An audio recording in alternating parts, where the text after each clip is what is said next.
You were born in 1955. You grew up in a world where Democrats always controlled both houses of Congress, and that was just the natural order of things. It was the year of your 26th birthday before the Republicans took the Senate for the first time in your life, and it was the year of your 40th birthday before they took the House. The presidency would always bounce back and forth between the parties with a fair degree of regularity.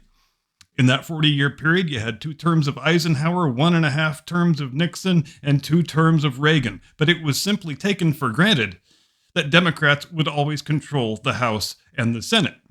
But a child born in the present year, here in 2025, that child may well grow up in a world that's the mirror image of the one in which you came of age, because the Democrats, right now, today, are probably closer to being in their existential death throes than either major party has been in the 16 decades since we began shackling ourselves exclusively to the donkey and the elephant. The Democrats controlled both houses of Congress for 40 years for 2 main reasons. Number 1, because they were just better at retail politics than the Republicans were, and number 2, they had a deeper connection with the biggest voting bloc in the country, which was then, and still is now, working class whites. How bad are things for the Democrats as we sit 15 months out from the next midterm election? Well, so bad that they are already tacitly conceding defeat. They are shrieking at the top of their lungs that Trump stole the election when nobody goes to the polls for another 452 days. They are acting like Texas redistricting, of all things, is the hill on which they have chosen to die, which it may well prove to be. And now, most horrifyingly of all, the president says he's going to order a new census in which persons present in the country unlawfully will not be counted. It's Friday, the 8th of August. This is Curmudgeon's Corner.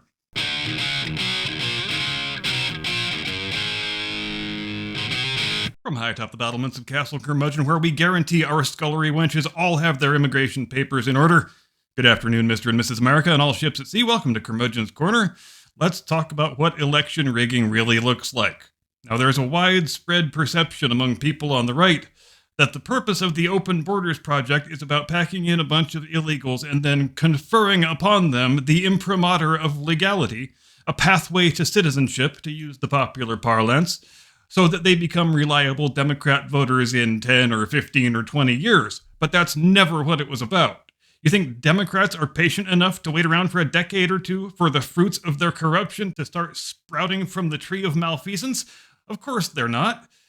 These are people who have the attention span of a kitten chasing a laser pointer. The point of the Open Borders Project, and especially during the Biden-Mayorkas period, when they decided all bets were off and it was time to stop pretending they had the slightest concern for enforcing our border security laws, was to surge millions of people to our southern frontier. Those are Biden's words, not mine. Let them all come in. Let the cartels and the human smugglers and the crooked party-affiliated migrant NGOs filter them into the big Democrat cities, get them counted in the census, and then boom, you've got a couple dozen more unassailably safe Democrat seats in the House, which is exactly what 20 million people turns into when there is 1 House seat for every 760,000 residents. What does a rigged game look like? What does a perverse political incentive look like?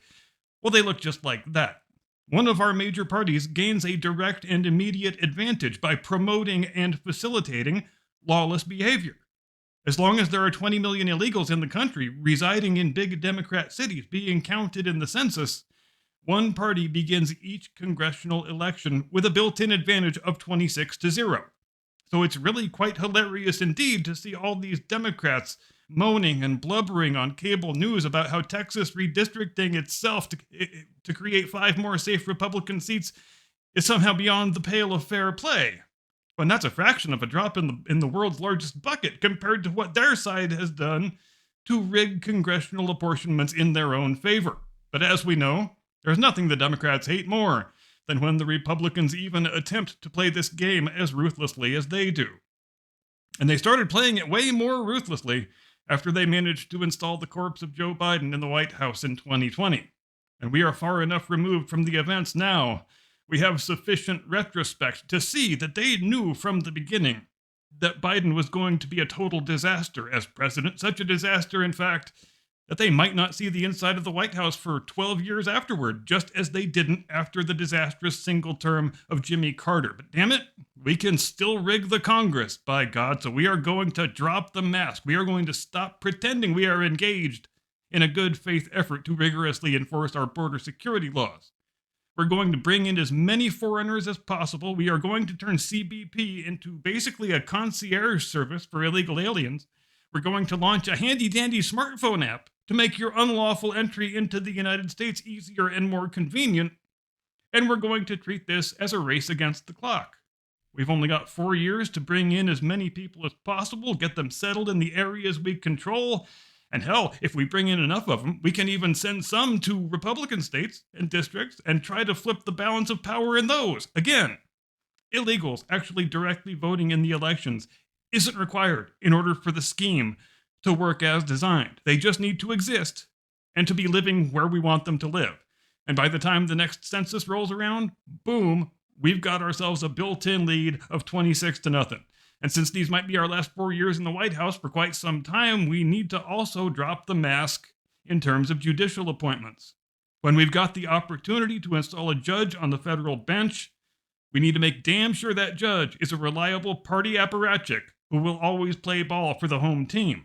Do we care if the person is a complete blithering idiot who probably shouldn't have been accepted into law school? We do not. So welcome to the Supreme Court, Justice Ketanji Brown Jackson. So we may never hold the presidency for a good number of years, but we've got the census rigged, we've got the Congress rigged, we've got the judiciary rigged. So if Trump gets back in office and starts trying to do Trumpy things, we will be well positioned to block every single thing that he tries to do. Now, I've noticed there's quite a bit of confusion surrounding the 2020 census, which obviously was carried out during Trump's first term. So how come all the illegal aliens got counted? Well, the simplest answer is they got counted because Chief Justice John Roberts is a gutless yellow turd, just like he has always been. John Roberts will never issue a ruling that damages his chances of getting invited to all the most fashionable cocktail parties in Washington. John Roberts is a man who is desperate to be liked by the establishment. It's the same man he's been since George W. Bush stupidly installed him in this job 20 years ago. For most of our history, it didn't really matter whether persons unlawfully present in the country were counted in the census, because their numbers just weren't large enough to make any political difference at the population level. But that began to change as the 1970s turned into the 1980s, and the Democrats realized that mass illegal migration could potentially pay large dividends for their side. And so the first major challenge against counting illegals in the census comes in the case of Plyler v. Doe in 1982, in which the Reagan administration argued that there is nothing in the 14th Amendment, either explicit or implicit, that requires the census to count persons who are in the country unlawfully. The Supreme Court, which was the Warren Burger Court in those days, rejected that argument by a 5-4 decision that broke down, probably unsurprisingly, along partisan lines, with the 4 conservative justices, Chief Justice Burger, Justice White, Justice Rehnquist, and Justice O'Connor dissenting. For the next 18 years, neither of the subsequent 2 Republican presidents, George Bush the Elder and George Bush the Younger, ever asked the court to revisit the Plyler decision, perhaps because the neoliberal GOP establishment that they represent likes illegal immigration nearly as much as the Democrats do. It's not until Donald Trump takes office, by which time the illegal alien population has exploded far beyond what it looked like in 1982, that he asks the court to please revisit the Plyler decision so we don't have to count illegal aliens in the 2020 census. And Roberts told him, in so many words, to fuck right off.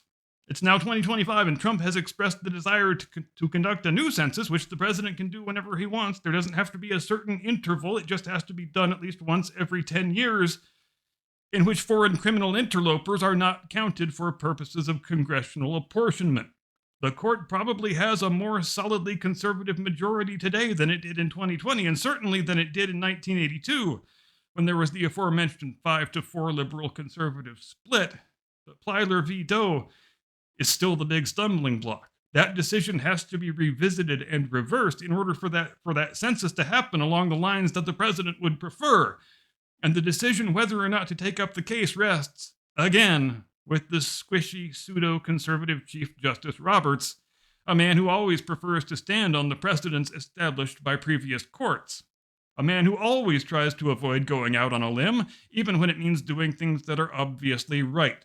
But I will tell you right now, and you can mark it down, if Plyler is revisited and is reversed, you will see an orgy of rioting and arson and violent criminality that will make the George Floyd Summer of Love look like an actual summer of love, because the Democrats will have well and truly lost. Their scheme to rig the Congress by mass illegal migration will lie in ruins, and they will have nothing left but to lash out like oversized infants chucking their toys out of the pram, which they absolutely will do, and with gusto.